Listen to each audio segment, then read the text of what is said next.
Hey everybody, it's Jason Blaha here, and it's time for part 3 of the Q&A, so let's go ahead and get this started. Alright, first question.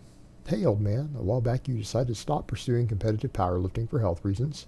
Now that you're approaching the 90 kilogram range, have you considered competing at a lighter weight class? Do the same issues apply at a healthier weight?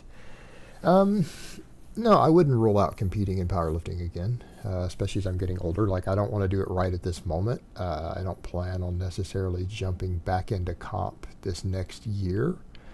No plans for it. I need to just rebuild my base. I need to keep getting a lot leaner, just focus on general strength, and then maybe see where I'm at and do some peaking again once I've down at a comfortable body weight. But, I mean, the 90 kilo wouldn't really be ideal. If I'm going to drop under 200 pounds, it doesn't really make a lot of sense to compete at 198. In other words, why do you compete at your walk-around weight? I mean, you could in theory, but you're not going to be as competitive as if you did a cut. So if I did something like that, especially going up into my 40s, I might even consider doing water cuts down into the 181. Or, I mean, I could just walk around and not have to worry about it and just step into the 198 at any time. But, I mean, you know what? If I compete again, I could do both classes. It's not a big deal. It depends on just what I want to do for fun at that point. But, yeah. I could definitely compete again. It's something I'll think about. It's just not, at this moment, not my current focus. But I wouldn't rule it out completely. I wouldn't rule it out completely at either the 181 or the 198 in the long term. All right, next question. Hey Jason, is it possible for someone to get stronger in a certain rep range on a lift but stall in other rep ranges? I mean, technically it shouldn't, but I've kind of experienced that in the past sometimes. Thanks, coach. I mean, how high of a rep range are we talking about? Meaning if you train exclusively singles, is someone who does high reps of similar muscle mass, are you going to be slightly better at 20 or 30 rep sets? Probably. But usually, and this is what the data supports, is that people who train with very low reps usually increase, say, their 10 rep maxes about the same speed that people who train 10 rep maxes do, proportionate to their muscle mass, but they get better at singles at true maxes than the guys who train in the 10 rep range does by a little bit. So that's how it essentially works. But yeah, is it possible to stall in certain rep ranges? Of course. If you train mostly high reps, you are going to stall easily on singles until you peak for singles, right? Till you peak with low reps again. And conversely, if you train almost exclusively with low reps, your higher reps are going to go up, but they may not be quite as proportionate. They won't be as proportionate as someone who does that. But you're always going to see some improvement in every rep range when you're training a different rep range, as long as you're progressing. It tends to work that way. But will you stall at certain points? Of course. But it might not be that you've really stalled there. That's where you're at in your recovery. So let's say you're doing some block periodization, or you're doing concurrent periodization, you have a heavier day and a lighter day. You're going to see individual stalls, but it's not because you stalled in that rep range. It's because you've stalled with your current overload and recovery on that particular day. And so it might seem harder. So you've got more difficulty performing on certain days of the week with your overall training. But it's not necessarily the true stall that you're thinking of if you're improving at one rep range and not another. It could be the timing of where you're at in that week or day of your training that's affecting it more than anything else. There's a lot of variables at play there.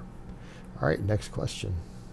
Hi Jason, is running a push-pull rest routine while working with 8x3 on squats, deadlifts, and overhead press too much volume when accompanied with some more volume of bench press, pendlay rows, and weighted chin-ups? I just really want to master these first 3 listed movements and get strong AF on them.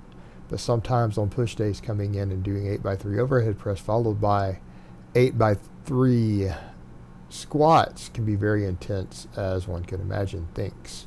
Yeah, that is pretty intense. So I guess my question to you would be, if you're going to work it at that sort of frequency, because you're talking about a push, pull off, push, pull off. So essentially that means you're doing the squat and the deadlift like that. Yeah, I think that's probably a bit much, man. I'm going to say you need to bring that total volume down a bit if you're going to do triples with that sort of frequency. It's one thing if you're doing each of these lifts with a slightly lower frequency, but if you're going to do squat and overhead press with 8 triples with a pretty heavy weight on one day, and then you're going to replicate the same thing on deadlifts the next, and then only have a day off and then repeat it, your lifestyle better be perfect. Your lifestyle better be perfect. You could run into some recovery issues real quick. Why don't you just bring it down a little bit and do 5 sets of 3? Why don't you just do 5 sets of 3 on it? You're going to get strong. That's going to be plenty of progress.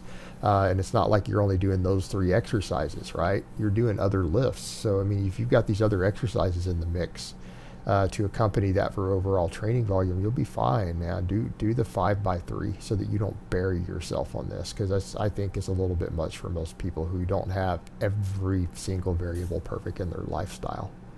Just my take on it. All right, next question. Coach, like you, I too really like the press. I don't enjoy benching, although I do bench nonetheless. Do you think it's possible to get away with doing the press only for chest development, given enough volume, obviously? Thanks. You remember when I did this? Right? Let's go back and look at when I did this very thing.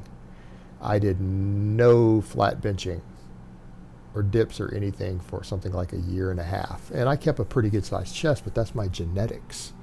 I did tons of overhead pressing, right? Tons of overhead pressing. Tons of the press, including even press variations. Right? I was doing behind the neck push press. I was doing standing dumbbell presses in addition to all my volume with the strict press. So my question is, how'd that work out? It worked fine until I went back and started benching again, and then within a month or two, everyone noticed my chest was growing again from just doing 5 by 5 and then 7 by 3 and 8 by 3 on the close grip bench press, right? My chest blew back up. It started growing again. Visibly, people noticed it on camera again because I was training in a tighter shirt. So what does that tell you? It tells you it's not going to be enough to maximize chest growth. Not going to be enough. Now, if you don't care about maximizing chest growth, that's not a big deal, right? That's not a big deal because not everyone cares about that, and that's okay.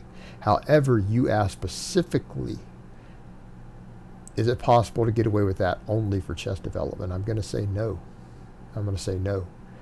Here's what I would recommend. Let's assume that you can't stand the bench press. You don't want to do the bench press.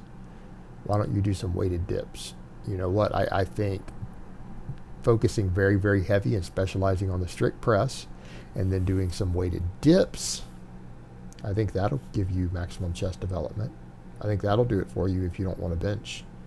I think that will work just fine. So give that a go.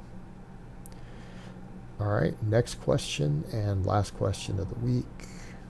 Hey, Warchief, I'm currently running a 4-day-a-week push-pull split where I squat on both my pushing days. I remember you saying you should train your weak points every workout.